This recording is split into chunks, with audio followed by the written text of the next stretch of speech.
What'd you think? I was gonna disappear? I wasn't gonna make us get to 7-0? That's right, 7-0, baby. We just double moonwalked the Steelers' ass.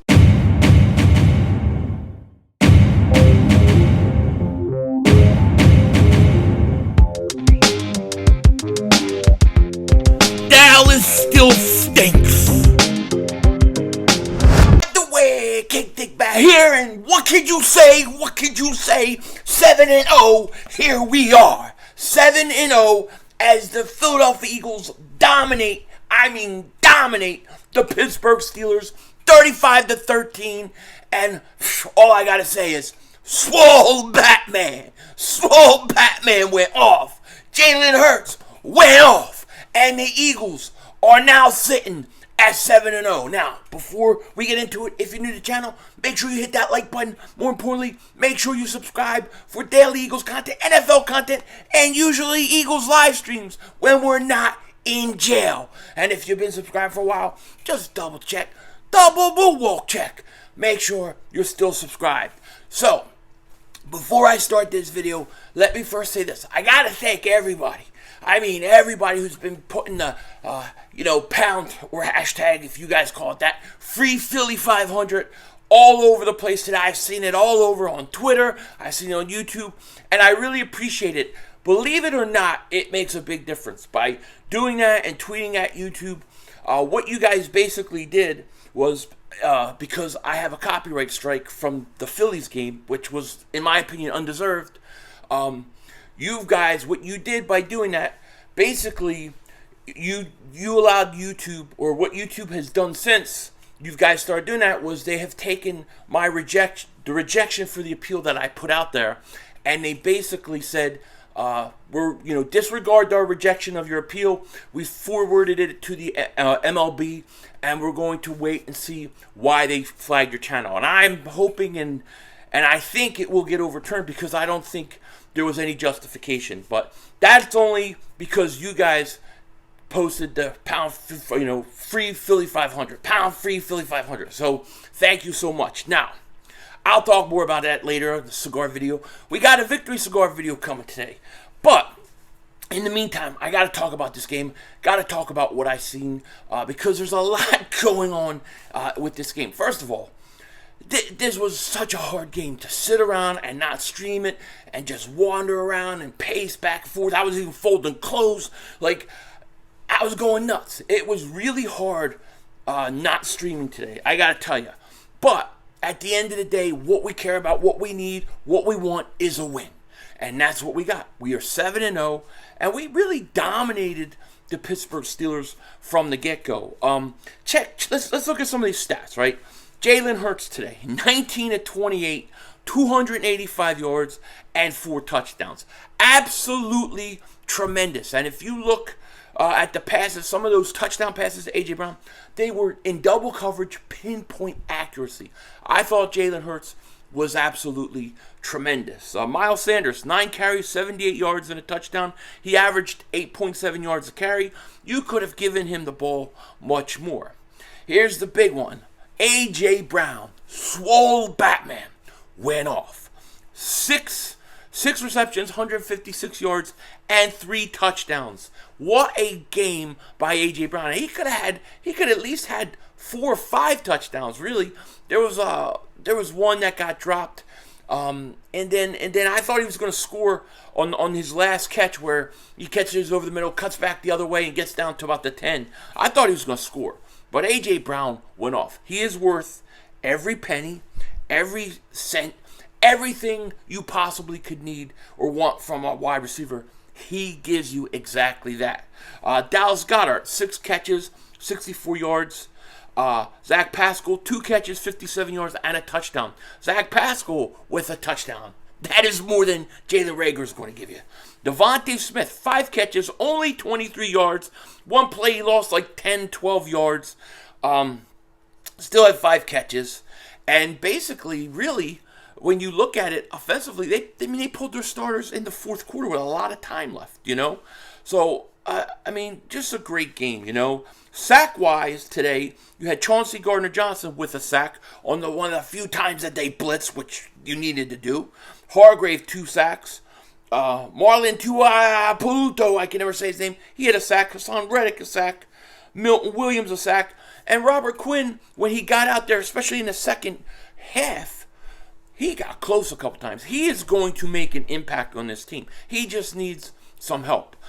Injury concern that we got to be worried about and definitely praying about is the Jordan Davis injury. It looked like it was an ankle. They were saying it was a right leg injury. It looked like an ankle. He wasn't putting any weight on it. Hopefully he'll be okay. I would assume that as we stand right now, he's probably not going to play Thursday night, but we have kind of a mini bye coming. So hopefully it's nothing serious, and hopefully with the extra rest and kind of having the mini bye after the Houston game, he will feel good and be healthy and will be good to go. But, I just think that this was like kind of what I thought this game was going to be.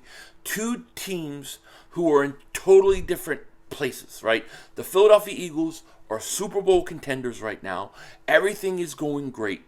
And Pittsburgh is kind of learning. They're kind of in a rebuild year. They got some nice talent. I mean, I think Pickett could be a pretty good quarterback, you know. And then they got Pickens, the wide receiver. I don't know if he had a catch today or not, but he in my opinion is going to be good. I think Pittsburgh's got a bright future, but you know, this is a rookie quarterback and he's learning. So I think Pittsburgh is in a different place than the Eagles. And I predicted the Eagles would win 31-13. They won 35-13, but it was about what I expected. 7-0. What can you say? 7-0 Philadelphia Eagles. So we'll take it. Best team in the league right now, and we got a short week Thursday. We got to be ready for that game, and we'll talk about that. We'll talk about that later. As far as this game, another guy I want to talk about is James Bradberry. Let me see what Bradberry did here. James Bradberry. I mean, they went at James Bradberry all day, and he didn't give up shit. You know, he really didn't give up anything. You know, I'm trying to see if they don't have his tackles here, but Bradberry had a big game. I thought Bradberry did a great job. He was tested, and he passed the test. I think he had 2 defensive penalties called on him. One of them I thought was like, but it is what it is. I thought Bradberry. The Eagles got 2 of the best cornerbacks in the National Football League. You have to find a way. You have to find a way to definitely keep James Bradberry.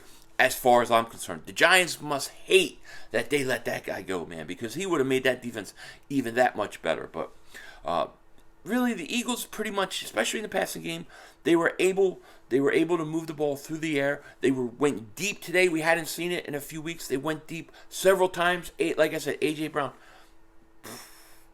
You know A.J. Brown, Jalen Hurts getting cigar videos tonight, right? You know it. They were absolutely good. I thought the offensive line, if we're going to talk a few negatives, let's talk a few negatives too. I thought the offensive line, some of the pass protection wasn't that great today. I think they can be better. And then I got to tell you, and I know a lot of people are not going to agree with what I'm going to say here. I get it. But I love the Eagles' defensive players. But I hate the scheme. Like, I absolutely hate the scheme. Well, it's not even a scheme maybe as much as I hate the attitude in which I think Jonathan Gannon coaches with. I think and I believe that he lacks killer instincts. He doesn't smell blood in the water. I thought Kenny Pickett, a lot of times today, had a lot of time in the pocket. They didn't throw much to confuse him, try to throw him off. They just let him do his thing, and I don't understand it. Here's a quarterback coming in, had 2 touchdowns, 7 interceptions, and I felt that they could have done more to pressure him, to confuse him, and they don't do it. I don't get it. You know, it's like we get this lead, and Gannon's just like content with everything between, you know, the 20s, and then when you get down there, the defense tightens up a little bit, and he gives up a field goal. He's fine. He's okay. I want him to be like, we're going to kill this team now. We're up 17 points or whatever it is. We're not relenting. We're going to tee off right now. I felt like he really didn't do that until the game was way out. After the last touchdown, he did that a little more. But I feel like sometimes, and this is just my own feeling, I feel like the talent of the players on defense a lot of times bail out the defensive coordinator. Do you know what I'm saying? Like, I feel like they bail him out because some of the play calls, I just don't get it. I think that this team needs to be more aggressive. I think they need to blitz more. You need to play more man coverage and trust the corners that you have and tee off, man. I think when the times that Gannon allows them to do that, they are dominant. They are dominant.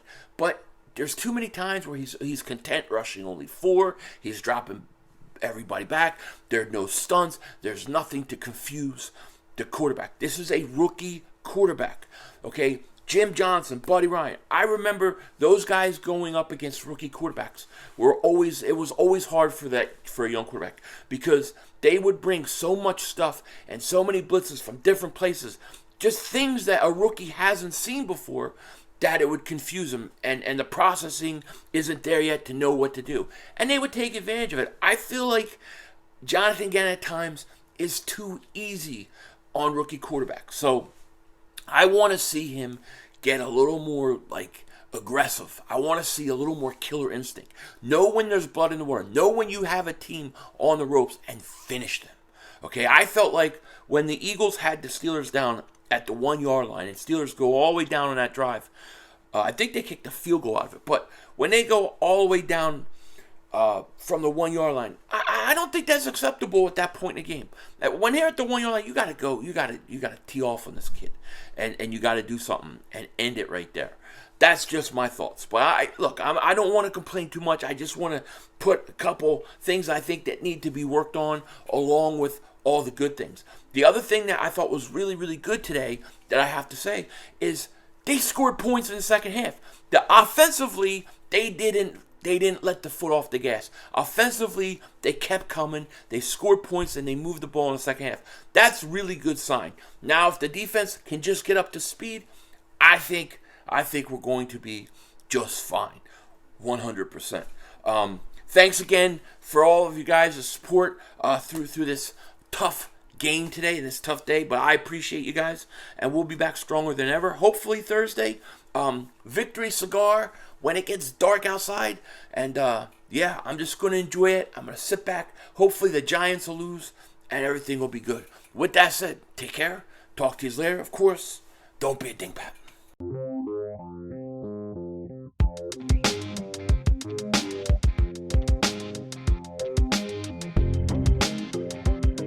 So as you guys know, it was a tough day not having all you guys to watch the game with. You know, it was tough, but I did have some company right here. This is who I had watching with me. That's who I had. His name is Maximus, because this cat right here is the toughest SOB of the 9 kitten litter. I'm telling you, he's tough, and me and him are very close. I'm gonna have a hard time letting this one go because when he was first born, he had a cut on his face right here. When his mother was carrying him, trying to move him out of the cage, she hit the door and it cut his face. I really thought he wasn't going to make it. I thought he was going to get infected. He was too small for them to do anything. I stayed up with this cat and nursed him back and made sure, he healed. So me and him are like buddies now, He follows me everywhere. And, he sat with me the whole time, just like this. We watched the game as I was pacing around. I put him down. I folded some towels, picked him back up. He just stays with me. This is my guy, Maximus. Just like Gladiator, right? That's what he reminds me of, because this dude's a fighter. He fought with the big cut on his face. He beat all the crap out of the rest of the litter, and I love him. Denzel Washington and Maximus.